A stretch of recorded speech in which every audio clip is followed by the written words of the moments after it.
Notice ಕೊಟ್ಟರು, ಶಿಸ್ತು ಅದು. ಆದರೆ ಅವರು ನಾನು ಆದರೂ ಕೂಡ ಏನು ನೋಟಿಸ್ ಕೊಟ್ಟಿದ್ದನ್ನು ಸ್ವಾಗತ ಮಾಡಿದೆ. ಈ ಹಿಂದೆ ಯತೀಂದ್ರ ಸಿದ್ದರಾಮಯ್ಯ ಪದೇ ಪದೇ ಮಾಧ್ಯಮಗಳಲ್ಲಿ ಬಂದು ಮಾತಾಡಿದ ಸಂದರ್ಭದಲ್ಲಿ ಹೈಕಮಾಂಡಿನ ಗಮನ ಹರಿಸ್ಬೇಕು.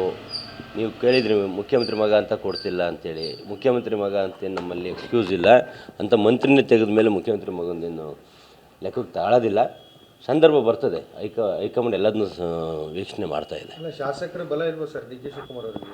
ಅವರು 139 ಜನ ಶಾಸಕರು ಬಲನೂ ಡಿ ಕೆ ಶಿವಕುಮಾರ್ ಅವ್ರ ಪರವಾಗಿದೆ. ಅದರಲ್ಲೂ ಎಸ್ಪೆಷಲಿ ನಮ್ಮಂಥ ಯೂತ್ಸ್, ನಾಳೆನೇ ಅವ್ರು ಏನು ಹೇಳಿದ್ರು ಮಾಡೋಕ್ಕೆ ಸಿದ್ಧವಾಗಿರೋಂಥ 45 ಜನ ಯೂತ್ಸ್ ಇದ್ದೀವಿ. ರಾಜೀನಾಮೆ ಕೊಟ್ಟು ಹೊರಗೆ ಬನ್ನಿ ಅಂದ್ರೂ ಬರಕ್ಕೆ ನಾನು ಹೇಳಿದ್ನಲ್ಲಿ ಏನಾರು ಹೇಳಿ ಅಂದೆ, ಪ್ರಾಣ ಕೊಡೋದ್ರು ಕೊಡ್ತೀನಪ್ಪ, ಇನ್ನೇನು ಬೇಕ್ರಿ?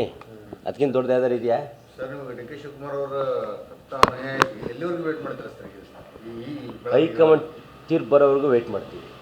2.5 ವರ್ಷದ ನಂತರ ಬಂದರೂ ಹೈಕಮಾಂಡ್ ಮೇಲೆ ನಂಬಿಕೆ ಇದೆ. ನಾನು ಹೇಳೋದಿಷ್ಟೇ, ನಿಮಗೆ ಪದೇ ಪದೇ ಪದೇ ಪದೇ ಬೇರೆ ಬೇರೆ ಡೈವರ್ಟ್ ಆಗೋದು ಬೇಡ. ಒಂದೇ ಅಜೆಂಡಾ. ಹೈಕಮಾಂಡ್ ಮಧ್ಯಪ್ರವೇಶ ಮಾಡಲಿ. ನಾವು ಯಾವುದೇ ರೀತಿ ಒಪ್ಪಂದ ಮಾಡಿಲ್ಲ. ನಾವು ತೀರ್ಮಾನ ತಗೊಳ್ಳೋವರೆಗೂ ಇವರೇ ಮುಖ್ಯಮಂತ್ರಿ. ಎರಡೂವರೆ ವರ್ಷ ಅಂತ ಯಾವುದೇ ಒಪ್ಪಂದಗಳು ಆಗಿಲ್ಲ ಅನ್ನೋದನ್ನು ಒಂದು ಸ್ಟೇಟ್ಮೆಂಟ್ ಕೊಟ್ಬಿಟ್ರೆ ನಾನು ಮಾಧ್ಯಮಕ್ಕೆ ಇನ್ನೊಂದು ಮುಖ್ಯಮಂತ್ರಿ ವಿಷಯ ಮಾತಾಡೋದು. Thank you. ನೋಟಿಸ್ ಕೊಟ್ಟರು, ಶಿಸ್ತು ಅದು. ಆದರೆ ಅವರು ನಾನು ಆದರೂ ಕೂಡ ಏನು ನೋಟಿಸ್ ಕೊಟ್ಟಿದ್ದನ್ನು ಸ್ವಾಗತ ಮಾಡಿದೆ. ಈ ಹಿಂದೆ ಯತೀಂದ್ರ ಸಿದ್ದರಾಮಯ್ಯ ಪದೇ ಪದೇ ಮಾಧ್ಯಮಗಳಲ್ಲಿ ಬಂದು ಮಾತಾಡಿದ ಸಂದರ್ಭದಲ್ಲಿ ಹೈಕಮಾಂಡಿನ ಗಮನ ಹರಿಸ್ಬೇಕು. ನೀವು ಕೇಳಿದ್ರಿ ಮುಖ್ಯಮಂತ್ರಿ ಮಗ ಅಂತ ಕೊಡ್ತಿಲ್ಲ ಅಂತೇಳಿ. ಮುಖ್ಯಮಂತ್ರಿ ಮಗ ಅಂತ ನಮ್ಮಲ್ಲಿ ಎಕ್ಸ್ಕ್ಯೂಸ್ ಇಲ್ಲ ಅಂತ ಮಂತ್ರಿನೇ ತೆಗೆದ ಮೇಲೆ ಮುಖ್ಯಮಂತ್ರಿ ಮಗಂದೇನು ಲೆಕ್ಕಕ್ಕೆ ತಾಳೋದಿಲ್ಲ. ಸಂದರ್ಭ ಬರ್ತದೆ. ಹೈಕಮಾಂಡ್ ಎಲ್ಲದನ್ನೂ ವೀಕ್ಷಣೆ ಮಾಡ್ತಾ ಇದೆ. ಶಾಸಕರ ಬಲ ಇಲ್ವಾ ಸರ್ ಡಿ ಕೆ ಶಿವಕುಮಾರ್ ಅವರಿಗೆ?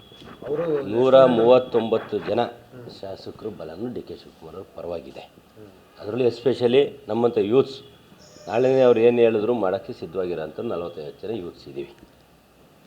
ರಾಜೀನಾಮೆ ಕೊಟ್ಟು ಹೊರಗೆ ಬನ್ನಿ ಅಂದ್ರೂ ಬರಕ್ಕೆ ನಾನು ಹೇಳಿದ್ನಲ್ಲಿ ಏನಾರು ಹೇಳಿ ಅಂದೆ, ಪ್ರಾಣ ಕೊಡೋದ್ರು ಕೊಡ್ತೀನಪ್ಪ, ಇನ್ನೇನು ಬೇಕ್ರಿ? ಅದಕ್ಕಿಂತ ದೊಡ್ಡದು ಯಾವ್ದಾರು ಇದೆಯಾ ಸರ್? ನೀವು ಡಿ ಕೆ ಶಿವಕುಮಾರ್ ಅವರ ಎಲ್ಲಿವರೆಗೂ ವೇಟ್ ಮಾಡ್ತೀರಾ ಸರ್? ಹೈಕಮಾಂಡ್ ತೀರ್ಪು ಬರೋವರೆಗೂ ವೇಟ್ ಮಾಡ್ತೀವಿ. 2.5 ವರ್ಷದ ನಂತರ ಬಂದರೂ ಹೈಕಮಾಂಡ್ ಮೇಲೆ ನಂಬಿಕೆ ಇದೆ. ನಾನು ಹೇಳೋದಿಷ್ಟೇ, ನಿಮಗೆ ಪದೇ ಪದೇ ಪದೇ ಪದೇ ಬೇರೆ ಬೇರೆ ಡೈವರ್ಟ್ ಆಗೋದು ಬೇಡ. ಒಂದೇ ಅಜೆಂಡಾ. ಹೈಕಮಾಂಡ್ ಮಧ್ಯಪ್ರವೇಶ ಮಾಡಲಿ. ನಾವು ಯಾವುದೇ ರೀತಿ ಒಪ್ಪಂದ ಮಾಡಿಲ್ಲ. ನಾವು ತೀರ್ಮಾನ ತಗೊಳ್ಳೋವರೆಗೂ ಇವರೇ ಮುಖ್ಯಮಂತ್ರಿ. ಎರಡೂವರೆ ವರ್ಷ ಅಂತ ಯಾವುದೇ ಒಪ್ಪಂದಗಳು ಆಗಿಲ್ಲ ಅನ್ನೋದನ್ನು ಒಂದು ಸ್ಟೇಟ್ಮೆಂಟ್ ಕೊಟ್ಬಿಟ್ರೆ ನಾನು ಮಾಧ್ಯಮಕ್ಕೆ ಇನ್ನೊಂದು ಮುಖ್ಯಮಂತ್ರಿ ವಿಷಯ ಮಾತಾಡೋದು. Thank you.